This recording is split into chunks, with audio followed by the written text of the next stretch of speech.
This is Science for Quarter 2, Week 6, January 3 to 7. Write your name before we begin.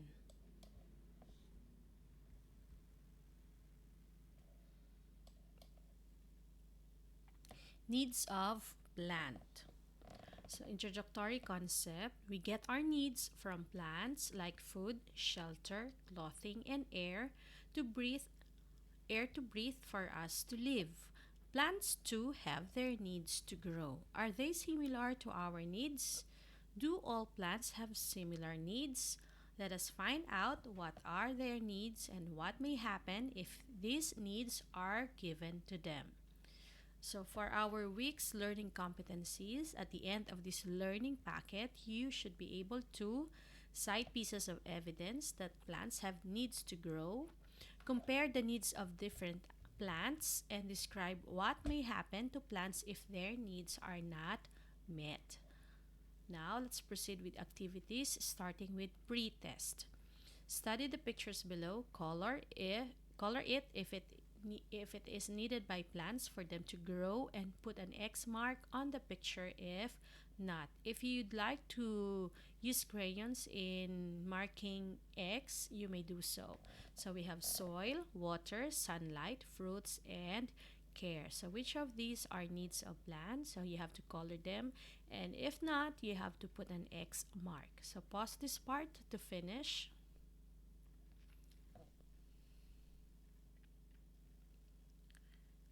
And if you're done, we proceed with analysis.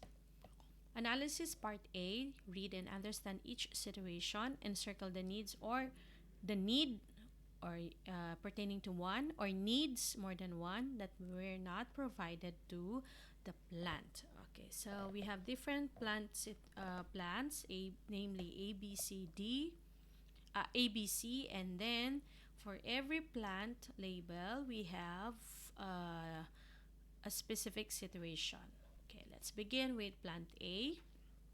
The situation of plant A, it was left in a dark room for 3 days. So what needs are not needs are not given to plant A? Is it air, soil, water, sunlight? So if one or more are are needed, so you may encircle it or them. So, apat na pagpipilian. Ano ba ang hindi na ibigay doon sa plant A? If the situation is, it was left in a dark room for 3 days. Next, plant B, it is in a sealed plastic bag for 3 days. Ano ba ang hindi na ibigay doon sa plant B? Air, soil, water, or sunlight. Next, letter C, it is placed under a shade. It is pulled out from the ground. What is missing or what is not given to plant C? Is it air, soil, water, sunlight? So for every situation, for every plant, you may select one need. If in case one need is not present, or if there are more, then you have to encircle more than one. Next, on page 3, part B, still under analysis. Okay, directions. Study the poster on indoor plant care guide. The symbol niya parang droplet tells the number of times the plant should be watered in a week, and the sun symbol is the number of times the plant be placed under the sun. So we have here a poster of some plants. So yan, some plants need yung black na droplet, na parang droplet, it will tell you the number of times it should be watered. And yung sunlight na symbol, pag black, black in color, it means the number of times it should be placed under the sun. So yan, so different plants, different amount of water and different amount of sunlight. So yan. Okay, now let's proceed with the items under this part B. Number 1, what needs are shown on the poster? So ano bang needs ang pinapakita? And then There should be two answers, so only use short answers, words lang. And then number two, encircle the plant that needs daily watering. So among these plants on this poster, which plant needs daily watering? Alin ba yung dapat palagi daw pagdidiligan? So, encircle it. So, you may use color crayons so that I can easily see which plant you selected. And then number three, box the plant that needs least or rare watering. Alin naman among these plants, which plant need not to be watered daily? For number four, you can answer this with yes or no. Do all these plants need the same amount of water? And then number five, do plants have different needs? Answer it with yes or no. Pause this part to finish before we proceed with the next page. On page 4, we have now abstraction. Okay, directions. Illustrate your answer to the questions below. So instead of answering it with phrases, ang abstraction, this time you are going to illustrate or draw your answer instead. So what do you think will happen if this plant is removed from the ground? So pag binunot yan, illustrate it in the box beside it. So you will draw what will happen to that plant. Pause this video to finish the first question. And then the second question, if the soil where your plant is placed is dry, so kapag dry ang soil, what should you do? Illustrate it in the box beside it. So anong gagawin if the soil is dry? May plant pero the soil is dry. Again, pause this part to finish your drawing before you proceed with the discussion. Remember this. What do plants need? Without S. So I'll try to remove it. What do plants need for them to grow well? So ano bang mga kailangan?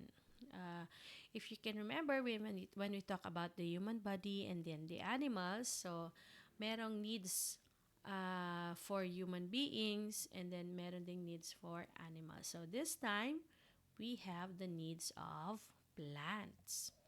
Okay, starting with air. Plants need air like us, human beings and animals. Plants also breathe. But do they have nose? Wala. So they don't have lungs, they don't have nose. But they breathe. They take in air called carbon dioxide, which they use in making their own food. If you can remember the diagram, so kailangan ng air aside from the sunlight for the leaves to make their food. Next, they breathe out oxygen, which human beings and animals need. So we exchange air, gas. So tayo, we need oxygen and we get it from plants. And then the plants need carbon dioxide, which we give to them. Okay, so this is the diagram. So gas exchange between plants and human being and animals. So tinutulungan natin together with the animals para the plants will be supplied with enough carbon dioxide. Okay. So also, the plants also supply us with oxygen to breathe. So, ano kaya mangyayari kapag mawala na ang plants? So, what will happen to the air we breathe? Okay, number 2. So, we have 1, air, 2, water. So, plants need water. If animals and us feel thirsty, we drink water. So, plants need to be watered. So, water being absorbed by the roots helps in bringing the nutrients to the different parts of the plant. It makes the plant stand and does not feel weak. So, if you remember the function or the use of the how how the roots and the stem help in the growth of plants. So, kasama doon yung water being absorbed by the roots. So, if you notice, we have here two same kind of plant, but one needs water, kaya matamlay dyan. But if it is watered enough, so it can stand uh, it can stand alone. So, hindi kailangang alalayan with stick. And then, para mas buhay nga naman if it is watered regularly. So, in addition, so, kailangan ba lahat ng plants ng water? So, not all plants need the same amount of water. Hindi lahat kailangang araw-araw dinidiligan. If you can go back to the page, yung may poster, so yon. So on page 10, the care guide shows that some plants need less water than the others. So an example is cactus needs to be watered once in 10 to 14 days, while ferns like its soil to be wet all the time. So magkaibang plants, and then also different amount of water needed. And third, so we have air, second is water, and the third one is sunlight. So not the heat of the sun, but the sunlight, yung liwanag mismo. So plants placed under enough sunlight grows healthier than those placed indoor. So sunlight helps the plants in making their own food, which is called photosynthesis. So that's why yung process na photosynthesis, photo means light. So in order for that photosynthesis to work, it needs light. So take a look at these two similar plants. One is placed under the sun, so buhay siya. It's alive because the leaves can make the food for the plant, while the other plant is placed under a dark place. So mahihirapan din. The leaves will find it difficult to find light for them to for the photosynthesis take place. So, aside from that, there are plants that are good for indoor. So, meron naman na less ang need of sunlight, but still they need sunlight or artificial light. Yung light na nasa loob may be enough for some plants. So, they do not need much sunlight. So, merong mga plants doon. You can take a look at that poster para makita mo, pwede pala to sa loob ng bahay namin. Kaya pala si Mami may snake plant sa loob ng bahay namin. Kasi snake plant is one of those plants that need less sunlight. So, okay lang siya. Buhay siya kahit wag masyadong maliwanag. Okay, so now, if we have air, water, and then sunlight, the fourth one is soil. So a good soil contains nutrients. It makes the plants grow healthy. Through the help of the roots, these nutrients from the soil is absorbed. Some plant put fertilizer in soil for it to have nutrients needed by plants. So, kasi may mga soil din na hindi healthy, kaya kailangan patabain mo na using fertilizer. So, merong organic fertilizers and merong synthetic fertilizers. Okay, on the other hand, so kung nabanggit soil is one of the needs, so meron ding ibang plants. So, on the other hand, some plants grow in water like water lilies, and others are aerial like orchids. So, pero bihira lang mga ganito. So, but mostly plants grow in soil. So, matabang soil ang kailangan pati.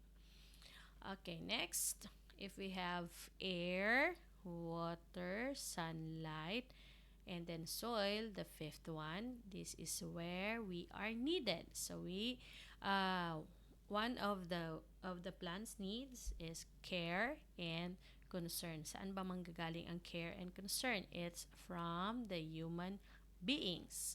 So this is the most important role of human beings. We need to show care and concern.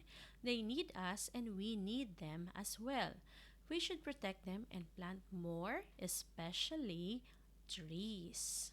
So sabi nga, kung ilan daw ang taon, kung ilan yung age mo, that should be the number of trees you've planted. So, ilan bang trees nang na-plant ko? So as far as I can remember, siguro 5 lang.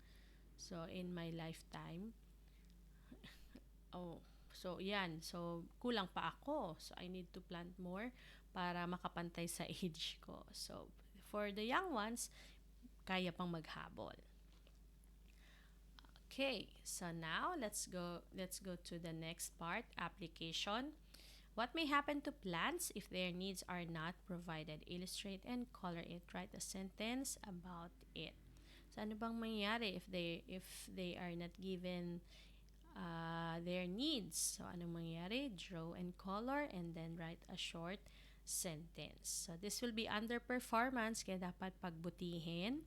And then a, a correct, creative, neat, and then kumbaga may depth, may substance yung nagawa. So that will be given 10 points, a total of 10 points. And then if you're done, don't forget the reflection. Like the plants, you as human being has needs too. How are you going to treasure the needs that are given to you? So kagaya ng plants, may needs ka din. So paano mo ba pahahalagahan? How are you going to give value to to them, like ano yung needs ng human being, like food, shelter, and clothing. So paano mo ba yun pahahalagan? So write a short sentence or just a phrase under reflection. So that's it. We're done with science.